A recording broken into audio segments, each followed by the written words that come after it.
Mon nom est Jean-Claude Poitras, de designer de mode, de créateur, donc je me suis transformé en designer aujourd'hui multidisciplinaire, mais j'ai toujours la mode dans la peau.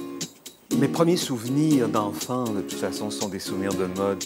À l'église, à la messe le dimanche, il fallait toujours que je sois au bord de la rangée principale parce que lorsque les gens allaient pour recevoir la communion et lorsqu'ils revenaient, pour moi, c'était mes premiers défilés de mode. Moi, je trouve que j'ai eu en fait 3 débuts.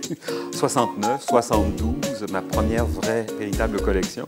Parenthèse que j'ai ouvert en janvier 1972.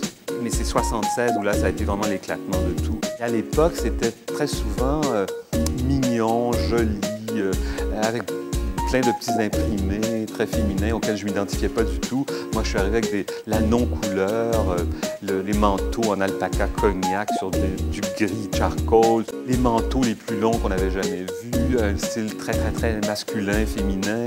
C'était totalement à l'opposé de ce qui se passait à cette époque-là, chez les autres designers d'ici. Et après 30 ans de fidélité totale, de loyauté totale à la mode, je me suis dit 30 ans, c'est un bail. Je me suis dit, Jean-Claude, si tu continues à créer continuellement des collections à chaque saison, tu n'auras jamais le temps de faire sérieusement autre chose en décoration, en mode ou en mode maison, si on veut.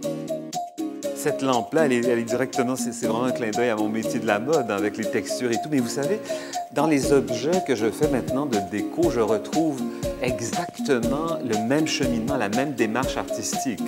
Je travaille avec des couleurs, avec des textures que je vais mêler. Je pense qu'après 30 ans de mode, je me suis dit, c'est le design sans frontières. C'est ça qui m'intéresse. C'est dans ma peau.